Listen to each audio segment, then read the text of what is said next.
प्रदीप खत्री पुत्र Vijendra Khatri Narela Gautam colony Rohini court में वकालत के साथ साथ सिविल जज की तैयारी कर रहा था।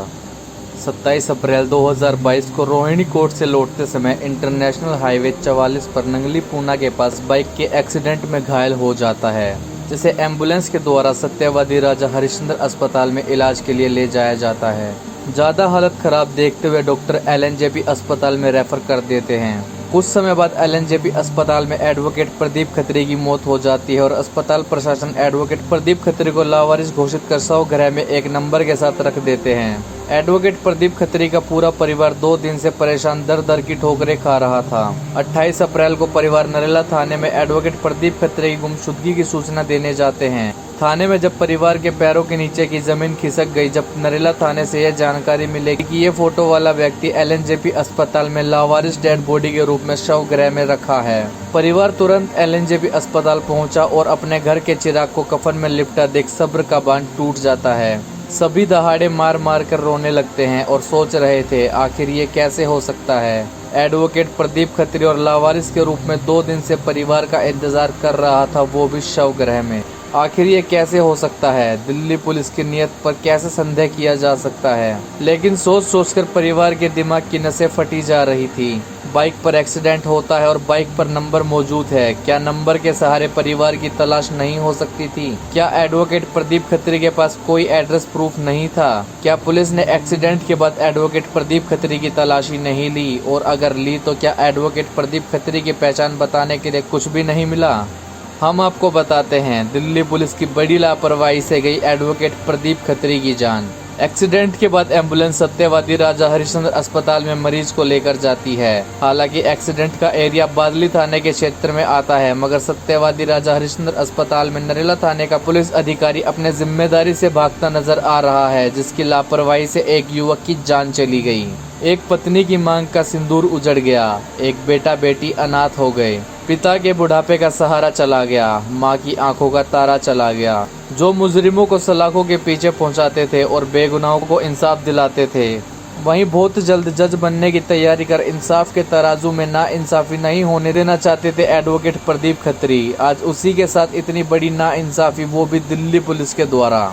परिवार का आरोप है कि पुलिस की लापरवाही से ही गई है एडवोकेट प्रदीप खत्री की जान। जिम्मेदार अधिकारियों की जांच की जाए और इनके खिलाफ सख्त से सख्त कानूनी कार्रवाई हो, जिससे आगे कोई और पुलिस अधिकारी इस तरह की लापरवाही ना कर सके। संजय भाई कौन थे ये आपके?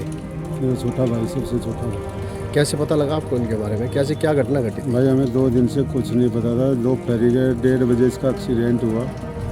एम्बुलेंस वाला जो लेके गया, जो जिसकी आज हमारी बात हुई एम्बुलेंस वाले से, उसने बताया जी मेरे पास कॉल आई थी 1:30 बजे, मैं इसको ले गया। इसके सिर से ब्लीडिंग बहुत हो चुकी थी। GT रोड की बात है, ये नंगली पूना जो फ्लाईओवर सा ऊपर GT रोड है, इसके पास एक्सीडेंट हुआ था। इसकी बाइक भी वहीं थी, बैग भी वहीं था। उससे एम्बुलेंस वाले उसको लेके गए। 2 मोबाइल हैं जो अब तक गायब है, मोबाइल में कोई सूचना नहीं। लास्ट उसमें यहाँ पे हरिश्चंद्र में यहाँ पे ही देखे गए थे। उसके बाद जो लास्ट लोकेशन आई थी वहीं हरिश्चंद्र के पास जो पॉकेट है चुकी थी, इसमें बंद होने की लोकेशन आई थी। वहाँ से एम्बुलेंस लेके आई है, लेके आके हरिश्चंद्र में छोड़ा। ड्यूटी अफसर ने जो इसके आधार कार्ड, पैन कार्ड, जो भी चीज़ डॉक्यूमेंट देखे हैं, उसमें देखा कि इसका ये एड्रेस ये है, फलाना है। ना तो उसने नरेला में उसमें किया, क्योंकि ये केस बादली थाने का था।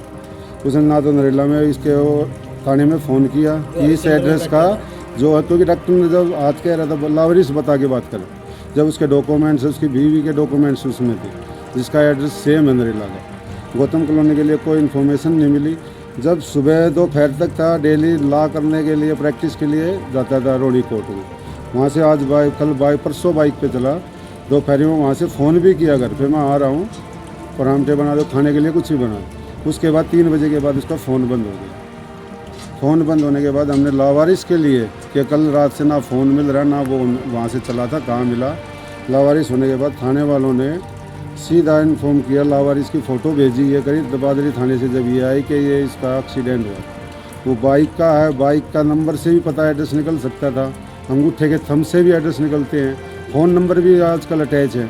ना कोई फ़ोन आया, ना कोई आया। हमारी सारी कार्रवाई हम ये चाहते हैं, जो हरिश्चंद्र थाने में जिस ड्यूटी थी ना, जिस पुलिस वाले की, उसकी कार्रवाई चाहते हैं। नाम क्या है जी आपका? महावीर ठेकेदार। महावीर जी, ये कौन सी जगह है ये? ये नरेला का शमशान घाट है सबोली रोड का। अगर बात करें आज हम किस पुण्य पवित्र आत्मा के लिए आए हैं यहाँ पे? हाँ, पुनः आत्मा के लिए है। मेरा भतीजा है क्या नाम था उनका, क्या कुछ करते थे वो? प्रदीप खत्री। ये ला कर रखा था, प्रैक्टिस करते थे कोर्ट में। तो कैसे क्या हुआ था? ये इनका सुबह गए थे ये मोटरसाइकिल लेके, शाम को वापसी में इसका एक्सीडेंट हो गया। एक्सीडेंट हो गया, परे से एक एम्बुलेंस आ रही थी। उस एम्बुलेंस ने इसको जो है उर्ली तरफ ही आ रही थी, नरेला की तरफ, हरिश्चंद्र में छोड़ दिया। इसके पास आधार कार्ड थे, इसकी घरवाली के इसके कागज़ थे। वहाँ पे जो पुलिस वाला था उसने गौतम कॉलोनी में इस मतलब नरेला थाने को सूचित ही नहीं किया। अब ये मतलब ये इस आधार कार्ड का इसका पता करो। उन्होंने ठाके LMG में रेफर कर दिया। तो आपको कैसे पता लगा फिर उसके बारे में? अब वो हॉस्पिटल से पता लगा। कैसे? 2 दिन बाद हम हमारे को ये पता लगा। हम जब 2 दिन हो गए घर नहीं आया, हम गुमशुदा की रिपोर्ट कराने गए थाने में। तो जब थाने ने लावारिस करके बताया कि तो ये रहा लावारिस। हाँ, अगर वो वहाँ पे जो ड्यूटी अफसर बैठा था वो बताता था, हम कुछ तो हाथ पैर मारते, कुछ तो करते। नमस्कार दोस्तों, मैं talent of India Rohta Singh Yogi आज आपको लेकर आया नरेला। और यहाँ पर जो दुखदायी जो घटना घटी है उसके आज यहाँ पर दाह संस्कार के लिए यहाँ पहुँचे थे। और जो पुण्य पवित्र आत्मा इस संसार को छोड़कर गई है वो यहाँ पर बता रहे हैं कि लो कर रहा था और उसके साथ साथ अब जज की तैयारी भी कर रहा था। जो दूसरों को इंसाफ देने की बातें कर रहे थे उन्हीं के साथ में नाइंसाफ़ी हुई है। जी हाँ, ये हुआ है नरेला थाना के क्षेत्र के अंदर, क्योंकि बताया जा रहा है जिस तरह से घटना घटी है कि नंगली पुना हाईवे 44 पर एक्सीडेंट होता है और उसे एम्बुलेंस लेकर सत्यवादी राजा हरिश्चंद्र अस्पताल पहुंचती है। उसके बाद सत्यवादी राजा हरिश्चंद्र अस्पताल के अंदर उसको ट्रीटमेंट दिया जाता है। वहाँ जो ड्यूटी ऑफिसर होता है जो दिल्ली पुलिस का है, उसकी ड्यूटी बनती है कि जो भी पेशेंट आया है, अगर एक्सीडेंटली केस है तो उसके बारे में जानकारी निकाले, कौन है, कहाँ से है, कैसे है, क्या उसके साथ कोई व्यक्ति है या नहीं है, और अगर नहीं है तो उसकी जानकारी निकाल के उसके पास जो डॉक्यूमेंट्स होते हैं उनके माध्यम से उसके परिवार को सूचित किया जाता है। लेकिन यहाँ ऐसा कुछ नहीं किया गया, बावजूद इसके कि उसको जब सीरियस घटना हो गई, जब वो बॉडी काफ़ी सीरियस होती जा रही थी तो उसको LNJP जो है रेफ़र कर दिया जाता है। उसके बाद भी परिवार को सूचित नहीं किया जाता।